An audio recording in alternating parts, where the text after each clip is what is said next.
कक्षा 12th जीव विज्ञान में आज हम लोग चर्चा करेंगे। दो टॉपिक हम लोगों का जो है कलर ब्लाइंडनेस और आईक्यू इंटेलिजेंस क्वांटिएंट, दो टॉपिक पर हम लोग डिस्कस करेंगे। आज हम लोग कलर ब्लाइंडनेस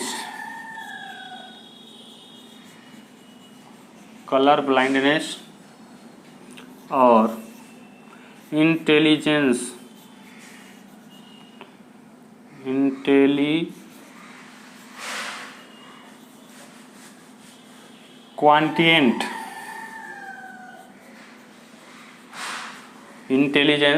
क्वांटिएंट बुद्धि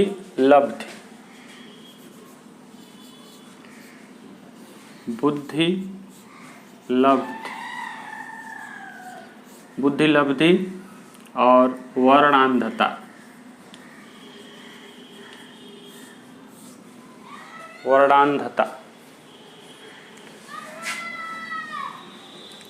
कलर ब्लाइंडनेस और बुद्धि लब्धि। आज हम लोग चर्चा करेंगे वर्णांधता और बुद्धि लब्धि पर। Colour blindness intelligent quotient. तो सबसे पहले हम लोग देख लेते हैं कि वर्णांधता है क्या।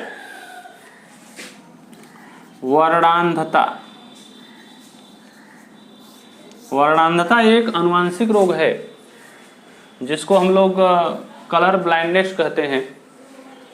वर्णांधता में होता क्या है, इस रोग में व्यक्ति को लाल और हरे रंग की पहचान नहीं कर पाता है। लाल और हरे रंग की पहचान नहीं कर पाता। यह एक आनुवंशिक रोग है जिसकी खोज करने वाले वैज्ञानिक थे होनर। पहला पॉइंट, वर्णांधता के खोजकर्ता होनर हैं। वर्णांधता के खोजकर्ता होनर है। दूसरा पॉइंट, वर्णांधता में लाल और हरे रंग की पहचान नहीं हो पाती है। लाल और हरे रंग की पहचान नहीं हो पाती है। तीसरा पॉइंट, यह एक्स क्रोमोसोम से संबंधित होता है। यह आनुवंशिक रोग है, यह एक्स क्रोमोसोम से संबंधित होता है। अगला पॉइंट जो है, यह आनुवंशिक रोग है। यह आनुवंशिक रोग है।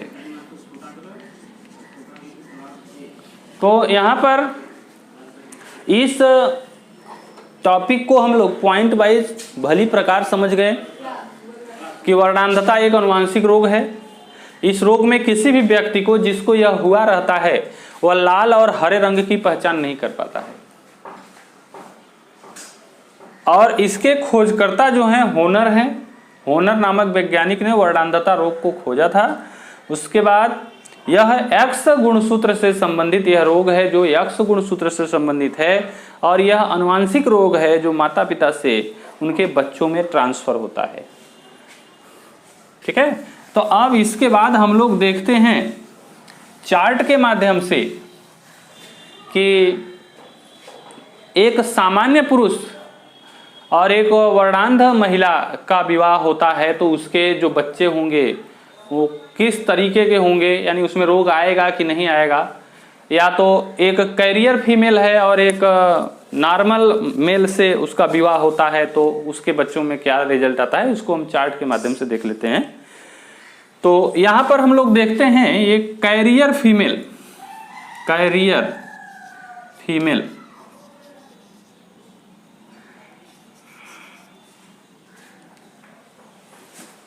कैरियर फीमेल जो है, इसके नंबर ऑफ क्रोमोसोम को हम एक्स से प्रदर्शित किए। और कैरियर में मैंने पिछली क्लास में आपको बताया था कि कैरियर जब भी होगा उसका एक ही गुणसूत्र प्रभावित होगा। और कोई भी महिला रोग से ग्रसित कब होगी? जब उसके दोनों गुणसूत्र प्रभावित होंगे। तो यहाँ पर एक गुणसूत्र, इसको हम डार्ट के द्वारा इसको दिखा रहे हैं तो इसका मतलब कैरियर है। अगर दोनों गुणसूत्रों को हम लोग डार्ट्स के द्वारा दिखाते तो इसका मतलब वह रोग से ग्रसित महिला है, यानी कलर ब्लाइंडनेस फीमेल है। तो इसको हम लोग क्रॉस करा रहे हैं इसका। और एक सामान्य पुरुष है, XY, यह मेल है, ये आपका फीमेल है और ये आपका मेल है। मेल फीमेल का जो संकेत है इस तरीके से लिखते हैं। और यहाँ पर इसको क्रॉस कराया जा रहा है। ये आप यहाँ पर ऐसे लिख सकते हो, यहाँ कैरियर फीमेल लिखे हैं तो यहाँ पर आप नॉर्मल मेल लिख सकते हैं। नॉर्मल मेल लिख देंगे इसको। दोनों के बीच क्रॉस होगा तो मियासिस होगा। यहाँ पर एक X क्रोमोसोम आएगा, यहाँ पर X क्रोमोसोम आएगा, यहाँ पर भी X होगा और यहाँ पर Y होगा। चूंकि यह X गुणसूत्र से संबंधित है इसलिए यह रोग पुरुषों में अधिक दिखाई देता है और महिलाएं इसकी केवल कैरियर होती हैं। पुरुषों में X गुणसूत्र से संबंधित होने के कारण पुरुषों में अधिक दिखाई देगा। पुरुषों में दिखाई देने का मीनिंग यहाँ पर है, अर्थ है कि X गुणसूत्र जब पुरुष में गया तो पुरुष उसका कलर ब्लाइंडनेस मेल हो जाएगा।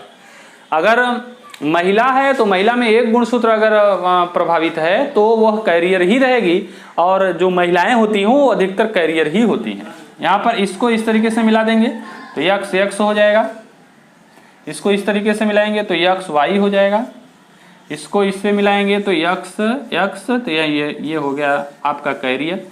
एक और अभी बचा है, इसको इससे मिला देंगे तो XY। देखिए यहाँ पर कोई भी गुणसूत्र प्रभावित नहीं है, कोई भी गुणसूत्र प्रभावित नहीं है तो ये नॉर्मल मेल होगा। नॉर्मल मेल, यह नॉर्मल फीमेल है क्योंकि कोई भी गुणसूत्र प्रभावित नहीं है। Normal female. यहां पर ये Y गुणसूत्र X गुणसूत्र से संबंधित होने के नाते जब X गुणसूत्र प्रभावित हो गया तो Y के साथ अगर मिल गया है तो वो हो जाएगा आपका कलर ब्लाइंडनेस, यानी वर्णांध पुरुष। वर्णांध पुरुष। और यहां पर ये होगा कैरियर महिला, वाहक महिला। तो इस तरह से हमारा रिजल्ट आया।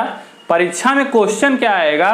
एक कैरियर महिला का विवाह, एक वर्णांध कैरियर महिला का विवाह एक सामान्य पुरुष से होता है तो उसके बच्चों में अनुपात वर्णांधता का अनुपात क्या होगा, यानी उसके बच्चे किस तरह उसके बच्चों में यह रोग उनके बच्चों में जाएगा। ये क्वेश्चन रहता है। क्वेश्चन इस तरीके से पूछता है कि यदि एक नॉर्मल पुरुष का विवाह एक कैरियर यानी वाहक वर्णांध वाहक महिला से कराया जाता है तो उसके बच्चों में यह रोग किस प्रकार से दिखाई देगा, इस तरीके से क्वेश्चन रहेगा।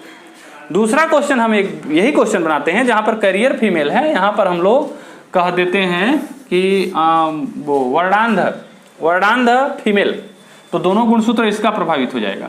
तो कलर ब्लाइंडनेस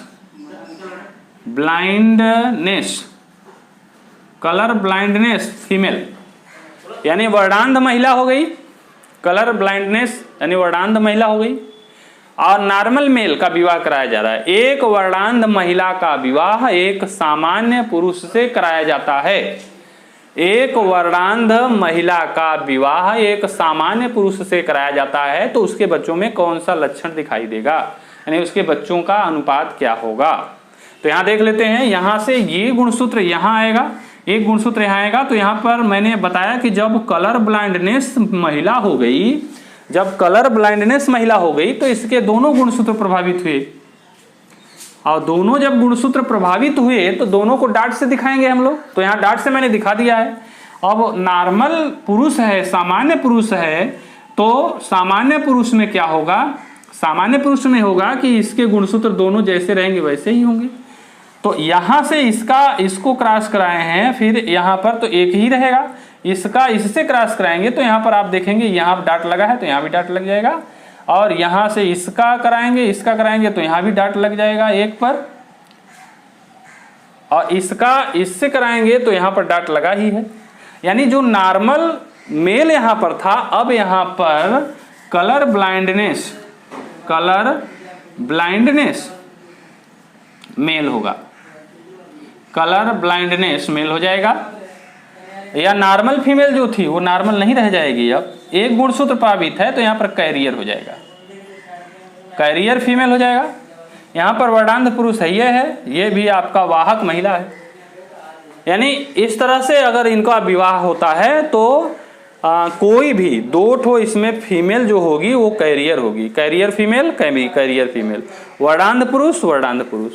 यानी कहने का मतलब ये है कि यदि एक वर्णांध महिला का विवाह एक सामान्य पुरुष के साथ कराया जाता है तो उसके बच्चों में फीमेल जो होगी, महिला जो होगी वह वाहक होगी, और जो मेल पैदा होगा यानी मेल जो होगा वो वर्णांध मेल होगा, वर्णांध मतलब वो पुरुष होगा।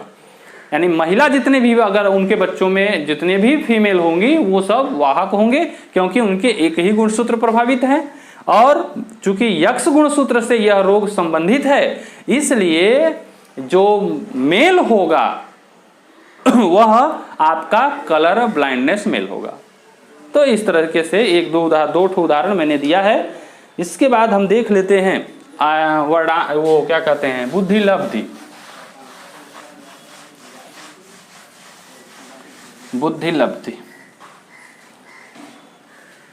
बुद्धि लब्धि को आईक्यू कहते हैं, आईक्यू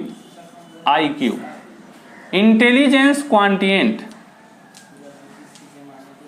इंटेलिजेंस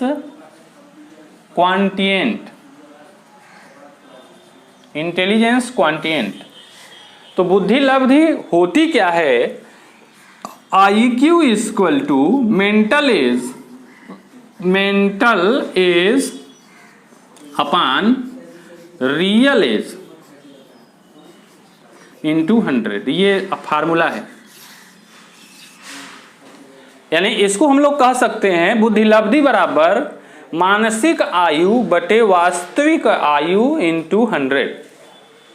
अब इस फार्मूले से यानी हम लोग इस फार्मूले से बुद्धि लब्धि निकाल सकते हैं। जैसे किसी का IQ जो है, मेंटल एज जो है 120 है और रियल एज उसका जो है 60 है, तो 120 बटे 60 गुणे 100, तो ये आपका 60 दूना 120 यानी ये 200 आ गया। 200 उसका IQ आया, यानी ये जो बच्चा है इसका IQ जो है 200 आया, इसका मतलब ये सुपीरियर है। बच्चा जो है वो प्रतिभाशाली बालक है, प्रतिभाशाली बालक है। दूसरा एग्जाम्पल ले लेते हैं, इसका बुद्धि लब्धि क्या है। अगर एक बच्चे का मेंटल एज जो है 80 है और रियल एज आप 40 ले रहे हैं, तो 40 दूना 80 यानी ये आ गया इसका 200। ये भी प्रतिभाशाली बालक ही होगा। अब इसका हम लोग ले लेते हैं मेंटल एज ले लेते हैं 20 और मेंटल एज आप 15 ले लेते हैं और 15 ले लेते हैं आपका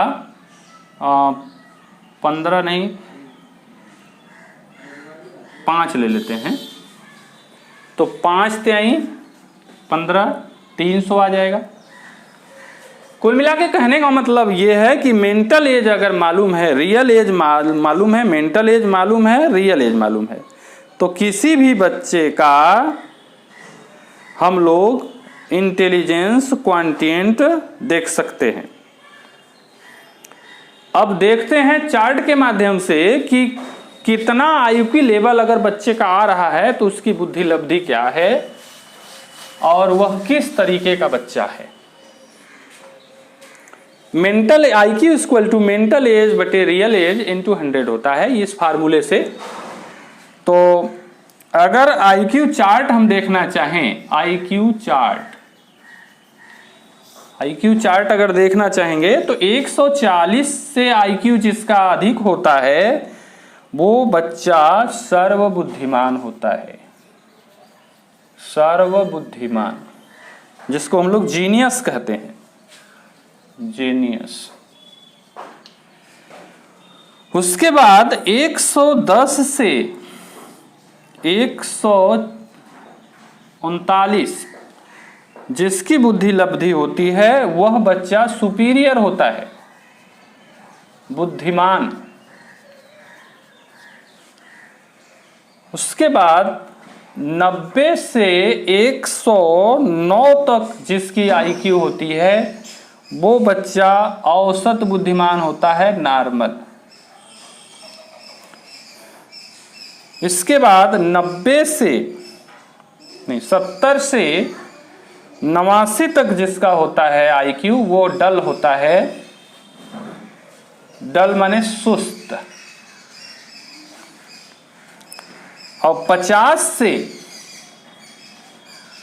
69 तक जिसका IQ होता है वो महाबुद्धू होता है। और 25 से 49 तक जिसका IQ होता है वो होता है आपका परम बुद्धू। और 0 से लेके 24 तक जिसका IQ होता है वो इडियट होता है, मूर्ख। तो इस तरह से IQ चार्ट हम लोग देख लिए कि IQ चार्ट क्या है। 140 से ऊपर रहेगा तो वो जीनियस बच्चा होगा, सर्वबुद्धिमान।